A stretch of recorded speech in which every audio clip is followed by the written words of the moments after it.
We are doing a timing belt and a water pump. So we're gonna go ahead and knock that out. I'm gonna show you the process. This thing is really buried down in here, so I might jack this engine up just a little bit if I can.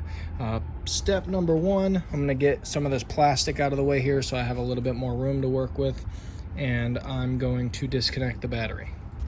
All right, first things first, let's get rid of the rat's nest. It's a pretty clean looking engine. This thing's got just over 100,000 miles on it. We can come over here. I'm going to disconnect this intake, cold air intake tube, and disconnect the battery. All right, 2 Phillips screws, and that pops right out. A little 10 millimeter, and this pops right off.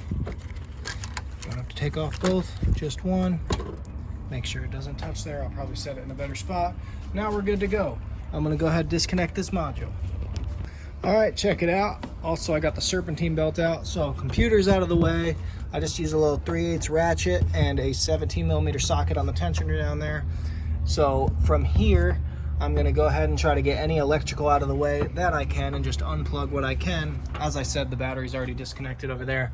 I'm gonna get that timing cover and everything out of the way, just everything that can come out of the way. I don't think we're gonna have to remove the intake or the alternator or the AC, but we probably will have to unbolt that tensioner pulley.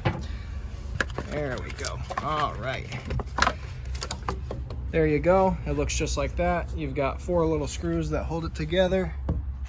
There's access to your timing belt. We're gonna do the same on the other side. I'm gonna remove this engine. All right, here it is without the top covers or the engine bracket. So one thing I did remove was the serpentine belt tensioner. That's a 14 millimeter bolt, and then that empty hole right there is a 10 millimeter bolt. These covers right here got a bunch of 10 millimeter bolts in them. Every single one of them have that little tapered sleeve on there, so keep that in mind. This is your main engine bracket. It goes against the engine like so, and then your engine mount bolts up to that. There's 3 14 millimeter bolts, and you can wiggle it out by taking those bolts out of that bottom cover and then pulling the cover out slightly, or you can just wait until you get the harmonic balancer out. All right, guys, just wanted to show you down there. You can see there's a little arrow on the timing cover, and there's 2 notches. That back notch is top dead center. So that little cover right there can be removed and needs to be removed to get the timing off. That holds the belt in place. It only goes on one way. You see the little dots there. They need to point outwards. There's a slight taper to it. Anyways, there's your tensioner right there behind this sensor here. There's your tensioner. There's a 12 mil bolt right there. You have to get out with a wrench, and then there's one up there you can get out with a ratchet. And then once you release that tensioner, it'll take pressure off of the tensioner pulley there, and then the whole belt will pop right off. The water pump now, I've taken out a few bolts. I'm about to pop it free. Don't forget to put a bucket and some rags or some cardboard down below, because this thing's gonna leak. Usually I would drain fluid from the petcock, but in this case that would just drain the radiator, and then I would still lose a bunch from the engine. So if you don't plan on doing a full flush, because I'm not, then this is the best way to do it. Now, to get to the water pump, you will have to remove your tensioner pulley and your little idler pulley there. But that's fine, because here's the new timing kit. This is import direct, which is a factory, it's O'Reilly's factory replacement kit. They basically source everything right from the factory. So this comes with new water pump, new little idler pulley, new tensioner pulley, new tensioner, and I'm just gonna confirm everything looks good. Comes with a new O-ring there, or gasket, for the water pump. Now I'm gonna pop that water pump off, just tap it a few times with a hammer or get a pry bar down there, and I'm gonna make a big mess, so stay tuned. All right, there you go. Made a huge mess. Not really. Had a little bit of splash over, but pretty much caught about 95% of it in my bucket there. Of course, good old Honda blue coolant. So here's your water pump. There's only 5 little bolts that hold it in, plus you've got your 3 big bolts right there. My thumb's covering that one, and that's where your engine mount bracket goes through, so they were already out. And then you got to remove your idler pulley, which would have bolted up right there. Try to get the best video I can. You can see I've got the timing belt installed. It's hard to tell here, but believe me, there's a notch on the back of the timing cover there, and there's a notch on the camshaft. They're still lined up. There's a notch. See if I could get a light in there. There's a notch right there. You can see a little notch on the back of the timing cover right there behind the camshaft. And there's a line dead center of that little sprocket right there.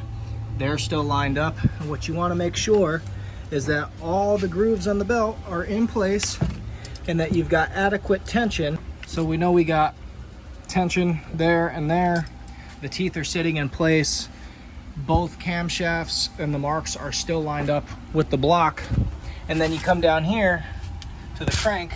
You can see you've got a timing mark directly on top of that sprocket.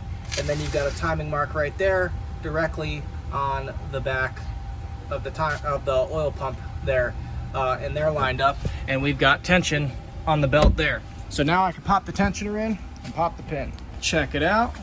So there's your timing marks there and there lined up. Yeah, you got a little bit of slack here. I just bolted the tensioner down, just 2 bolts.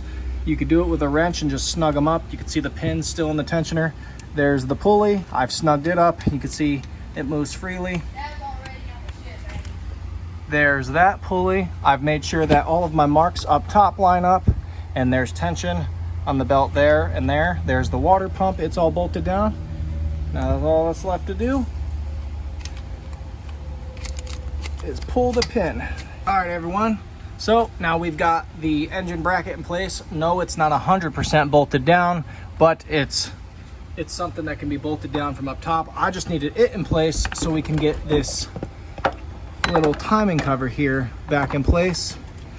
Now, what you'll see is once you get this here, everything lines up pretty easily. Pops right together there. And that's that. You put some bolts in. Now you could take this sensor, plug it back in. Everything is already torqued. And there you go. I'm gonna go ahead and pop the bolts in. We're gonna go up top. There you go. There's the cover bolted down. There's the bracket bolted down. We're now gonna take the harmonic balancer. It's gonna pop on like so. And that's it. It just pops in place. Throw your bolt on there. Now, I'm sure everyone in the comments who works on cars at a dealership, who's probably been doing it for the same 15 plus years I've been doing it, is about to get on me. But here's what I'm gonna do. These things gotta be torqued down to an insane torque. This thing torques things down to an insane torque. It's a 19 millimeter, by the way. It's torqued. I have never had an issue doing that. Don't just lay on it. I mean, if you got a gun like that, you can break it. But anyways, it's torqued. It ain't going nowhere. As far as my timing marks, I don't know if I can get a good look here. If you can see up there, my timing mark should be pretty close to this arrow right here. I could actually feel them. So now we're gonna get a look from the top side. All right, here we are on the top side. You can see everything looks pretty good. Now I've already spun this engine over 1 complete turn to make sure all the notches still lined up. You don't have to do that. It's just a good measure, just to make sure everything's still good. And after the belt has proper tension on it, everything's marked and in the same place. Now we're gonna go back over here. I'm gonna get my tensioner and the 10 millimeter bolt that I dropped earlier on the ground. I'm gonna pick that up. And this is gonna go down in this hole right next to the alternator. 14 millimeter bolt there, 10 millimeter bolt there. Am almost done here. I've got all the covers on. I did snap 1 little tab on the timing cover there. So unfortunately that bolt's not going back in. But I digress.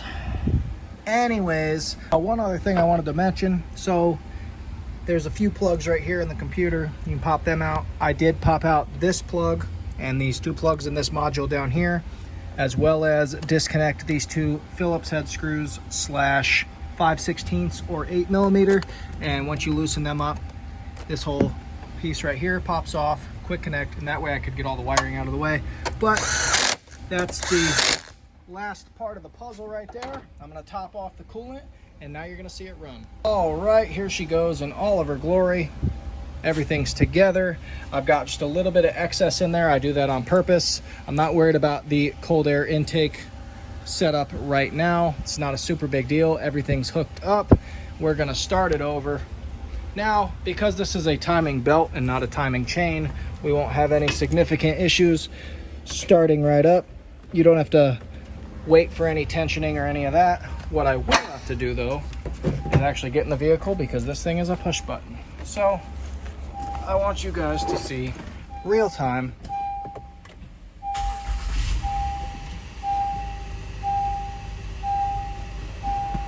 There we go. That was a little concerning that it didn't show crank speed for a second, but we've got no engine lights on. So far, everything's looking good. We're gonna let this thing get up to temp because I did replace that water pump. So what I'm gonna do is go over here. We're gonna turn the temperature all the way up. This is good practice, even if it's summertime. We're gonna turn that all the way up. Make sure AC is off. And for mode, I'm just gonna go to face. And that way I can feel this thing without having to stay in the vehicle the whole time. Last video here before I test drive it. You can see the temps up there. No lights. Our fluid is mixing. Our thermostat has opened. I've now got heat out of both coolant hoses, so I'm gonna go ahead and shut it down, put the cap on, put the covers back on, and say we're good to go.